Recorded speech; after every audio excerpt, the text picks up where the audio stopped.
अस्पताल की फाइल बन रही है और बहुत जल्द आप सभी को मैं खुलासा कर दूंगी। एक बारी जब सब कुछ जब पार्टी हारती है तो हर दिशा में वो अपनी फिंगर्स पॉइंट करने लगती है। आज के दिन कांग्रेस को ये मिल गया कि वोट, अरे भाई 10 साल हो गए, आप अपने आप को पहले सुधार लो। फिर मुझे मालूम संज्ञान में नहीं था मेरे कि यहाँ की भी दोनों लिफ्टें काम नहीं कर रही है, मगर जो डीसी साहब ने कहा है अंदर आज के दिन कि इस सचिवालय की भी मरम्मत होनी बाकी है।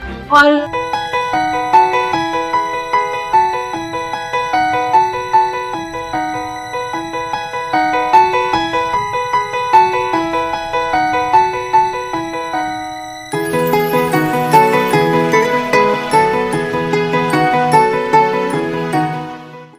प्रदेश की स्वास्थ्य मंत्री आरती सिंह राव ने राहुल गांधी द्वारा वोट चोरी के लगाए गए आरोपों पर उन्हें आड़े हाथों लिया है।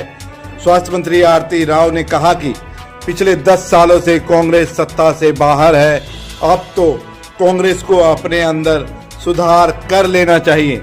आरती राव ने कहा कि जब कांग्रेस की हार होती है तो दूसरों पर ऐसे ही आरोप लगाए जाते हैं।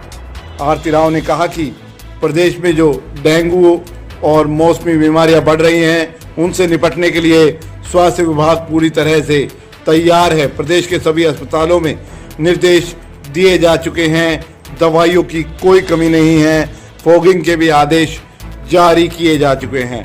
आरती राव जिला सचिवालय में सभी विभागों के विभागाध्यक्षों के साथ बैठक करने के लिए पहुंची थी। जिला सचिवालय में बैठक करने के पश्चात उन्होंने पत्रकारों से बातचीत की। सुनिए क्या कहा प्रदेश के स्वास्थ्य मंत्री आरती राव ने।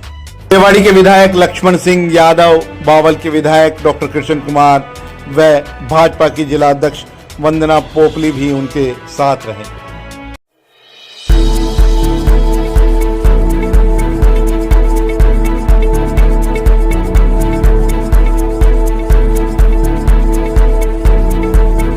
आज की प्रोग्राम पहले तो था कि मैंने अभी तक एक मीटिंग जिले की नहीं थी अभी तक, और मैं पूरे प्रशासन से वाकिफ नहीं थी और शायद वो मुझसे वाकिफ नहीं थी। तो एक जान पहचान बढ़ाने की बात भी थी कि मैं मंत्री हूँ और इसके जिले से बहुत पुराना नाता है मेरा।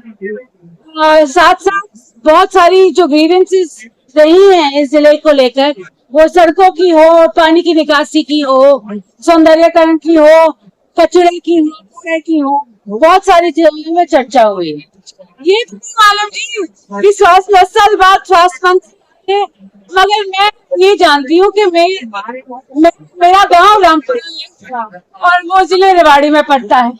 और रेवाड़ी जिला मैं बोलूँ कर्मभूमि, जन्मभूमि सारी रही है। आज के दिन कर्मभूमि मेरी ज्यादा मेहनतगढ़ की तरफ है, मगर ये बिल्कुल बात नहीं है कि मैं अपनी जन्मभूमि को भूल गई। नहीं, सब कुछ तैयार हमने फॉगिंग के लिए या तो हमने म्यूनिसिपैलिटीज डीसी साहब जानते हैं कि सारी दवाइयां हमने दे रखी हैं।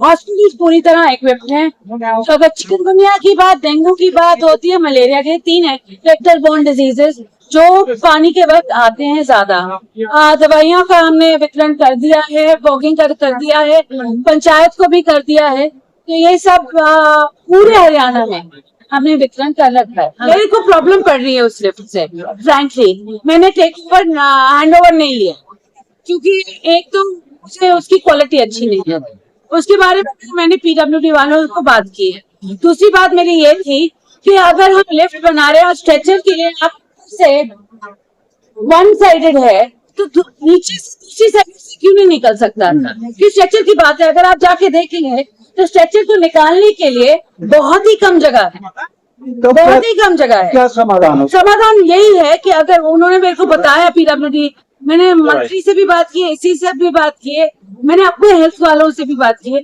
कि अगर वो लिफ्ट बदला के वन साइडेड ओपन और दूसरी साइडेड से जब नीचे आते हैं वहां से निकाल सकें तो और भी बेहतर हो जाए, तो फिर हमारे को स्ट्रेचर्स को मोड़ तोड़ के फिर निकालना नहीं पड़ेगा। मुझे मालूम संज्ञान में नहीं था मेरे कि यहाँ की भी दोनों लिफ्टें काम नहीं कर रही है, मगर जो डीसी साहब ने कहा है अंदर आज के दिन कि इस सचिवालय की भी मरम्मत होनी बाकी है और बहुत जल्द वो भी करवा देंगे। अस्पताल की फाइल बन रही है और बहुत जल्द आप सभी को मैं खुलासा कर दूंगी एक बारी जब सब कुछ हो जाए। इस पे भी चर्चा हुई है अभी कि आवारा पशु दिन में निकल जाते हैं। आवारा नहीं बोलते हैं, पालतू पशु नहीं बोलते, पालतू पशु हैं जो कुछ लोग हैं जो निकाल देते हैं दिन में और शाम को वापस चले जाते हैं अपने बच्चों के पास। बात यही हुई थी कि ये आवारा नहीं पालतू, तो हमने कहा था कि पता करो ये किनके हैं पशु। कुछ लोग हैं 29-30 लोग जिनके पशु हैं। मैंने कहा उनसे बातचीत करो और अगर वो मानते नहीं है तो उन पे थोड़ी सी कार्रवाई करनी पड़ेगी, क्योंकि अगर सड़कों पे आ जाते हैं और एक्सीडेंट होते हैं और ह्यूमन लाइफ को थ्रेटन होता है तो इन पे फिर एक्शन लेना ही पड़ेगा। मेरी प्रतिक्रिया तो सीधी बात है कि जब पार्टी हारती है तो हर दिशा में वो अपनी फिंगर्स पॉइंट करने लगती है। आज के दिन कांग्रेस को ये मिल गया कि वोट, अरे भाई 10 साल हो गए, आप अपने आप को पहले सुधार लो फिर किसी और की तरफ देखो। Madam, thank you.